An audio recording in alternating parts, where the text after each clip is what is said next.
जय हिंद दोस्तों, स्वागत है आप सभी का। जैसा कि पिछले क्लास से हम लोग पढ़ते आ रहे हैं कि एके द्वारा किए गए महत्वपूर्ण कार्य। पिछले क्लास में भी हम लोगों ने बात किया था कि किस प्रकार सैन्य सुधार प्रणाली यानी सैन्य प्रणाली को चेंजेस किए गए थे सैन्य प्रणाली में एके द्वारा यानी अलाउद्दीन खिलजी द्वारा, और किस प्रकार बाजार में नियंत्रण प्रणाली लाई गई थी, बाजार को किस प्रकार कंट्रोल किया गया था। बाजार में थोड़ा सा भी अगर बात करें तो भ्रष्टाचार यानी कुछ भी नहीं था, और वहां पर न नापतोल में कमी होता था न फिर रेट में, क्योंकि वहां पर इतना सख्त कानून बना दिया गया था जिसके कारण सब कुछ ठीक ठाक था। तो आज हम लोग बात करने वाले हैं कि इसके द्वारा जो भू राजस्व कर है यानी कि रेवेन्यू सिस्टम कलेक्ट जो होता है रेवेन्यू सिस्टम, उसमें किस प्रकार के चेंजेस करवाए गए थे इसके द्वारा। तो चलिए सेशन को शुरू करते हैं दोस्तों।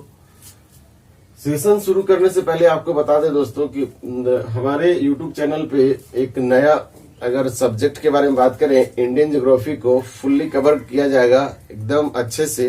इंडियन ज्योग्राफी में कम से कम अगर बात करें उसमें तो 15 टू 20 चैप्टर्स होंगे, और उसमें उसके अंदर जो है बहुत सारे टॉपिक्स आएंगे और जिसको कवर करवाया जाएगा। आपको उसका सिलेबस जो है इसके बाद वाले वीडियो में आपको मिल जाएगा, और वो डेली सुबह 11 बजे जो है आपको मिल जाएगा। आप उसको देखिएगा, शेयर कीजिएगा, लाइक कीजिएगा, कमेंट कीजिएगा। और वीडियो जो है वो एनसीईआरटी लेवल का है, एनसीईआरटी का ही है। 6 to 12 क्लास का जो बुक आता है उस सबका एक मिक्सर करके बनाया गया है, काफी इम्पोर्टेंट है। जिसमें किसी एग्जाम में आपको जीके जीएस से रिलेटेड क्वेश्चन आते हैं तो उसमें एकदम आएगा ही वो, और अगर बात करें तो वो यूपीएससी लेवल तक के क्वेश्चन को भी कवर कर पाएगा। तो चलिए सेशन को शुरू करते हैं। भू राजस्व सुधार जो है दोस्तों, इसमें अगर बात करें तो इक्ता प्रणाली को सबसे पहले क्या करवाया गया, उसके द्वारा बंद करवा दिया गया। इक्ता प्रणाली सिस्टम जब मैं आपको पढ़ा रहा था गुलाम वंश, तो आपको याद होगा कि इल्तुतमिश के बारे में मैंने आपको बताया था। तो अगर वो वीडियो आप नहीं देखे तो जाकर देखेंगे, लिंक आपको डिस्क्रिप्शन बॉक्स में दिया हुआ है, जाकर उसको देख लेंगे।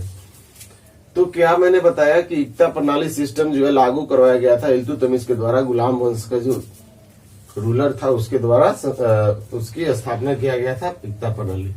शॉर्ट में अगर बताना चाहे इक्ता सिस्टम के बारे में आपको, तो दोस्तों मैं थोड़ा सा आपको बता देता हूं। मान के चलिए दोस्तों कि ये जो है एक एरिया है, और इस अच्छा से इस प्रकार ये एक एरिया, ये एक पार्ट ऐसे मान के चलिए दोस्तों कि ये कोई एरिया है, और इस एरिया को 1 2 3 4 पार्ट में डिवाइड कर दिया गया है। और सभी जगह यानी अगर इंडिया एक कंट्री है तो उसको स्टेट वाइज में जिस प्रकार डिवाइड किया गया उसी टाइप में एक सेंट्रल गवर्नमेंट जो है वो डिवाइड कर दिया गया स्टेट गवर्नमेंट के तौर पे, और इसी को जो है इक्ता बोला जाता है। और इक्ता का जो हेड होता है उसको इक्तेदार बोला जाता है, इक्तेदार।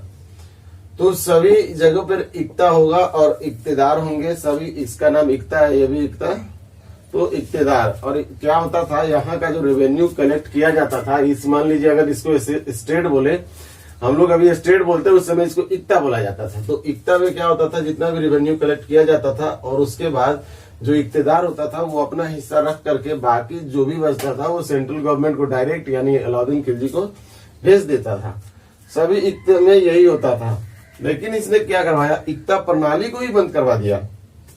यानी अगर बात करें तो इक्ता प्रणाली बंद होने के बाद क्या होगा कि डायरेक्ट जो है यहाँ का रेवेन्यू डायरेक्ट एक के पास जाएगा, यानी कि इक्तेदार को जो देना पड़ता है पैसा वो नहीं देना पड़ेगा, और इसीलिए इसने इक्ता प्रणाली को खत्म करवा दिया।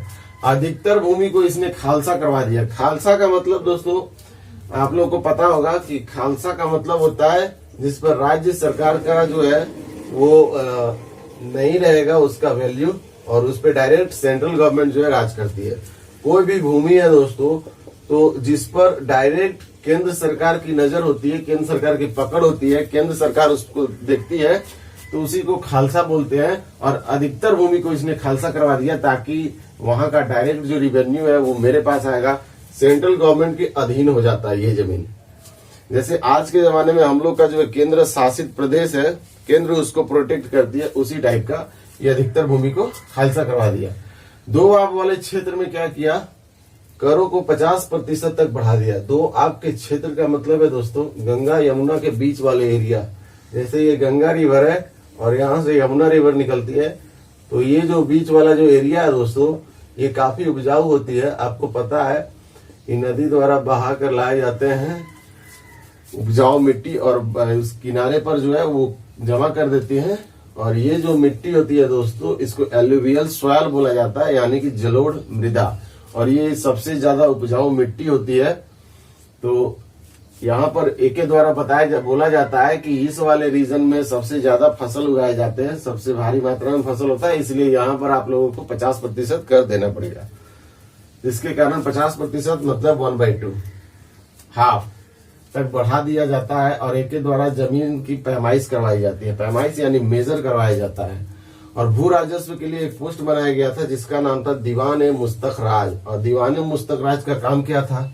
जो भी बकाया भू राजस्व कर था उसको वसूलने का काम करता था। आपसे सवाल पूछा जाएगा एके द्वारा बकाया भू राजस्व कर वसूलने का जो पोस्ट बनाया गया था वो कौन था? तो दीवान मुस्तखराज।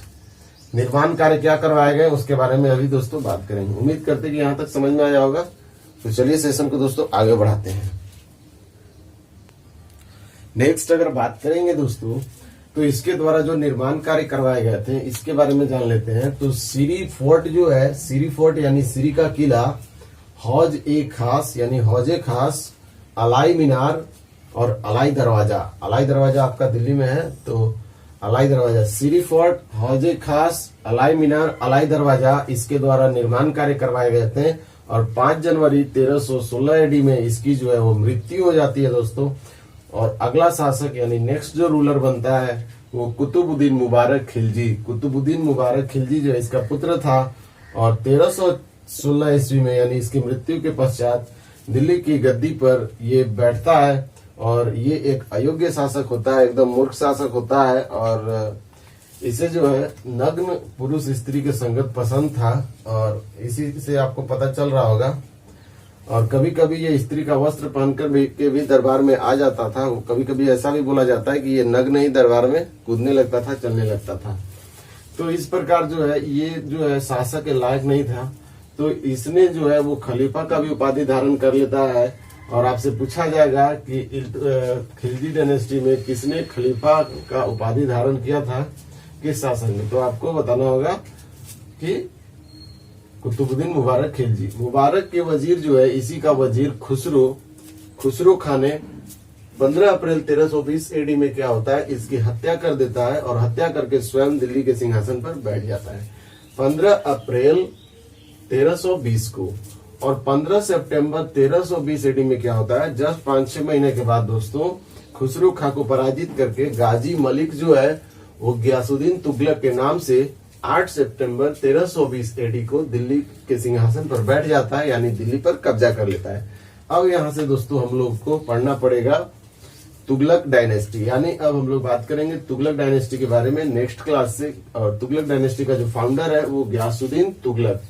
मैंने आप लोगों को करवाया दोस्तों गुलाम वंश और अभी खिलजी वंश, 2 वंश हुए हैं। इसके बाद अभी होगा तुगलक वंश, उसके बाद सैयद वंश, उसके बाद लोधी वंश।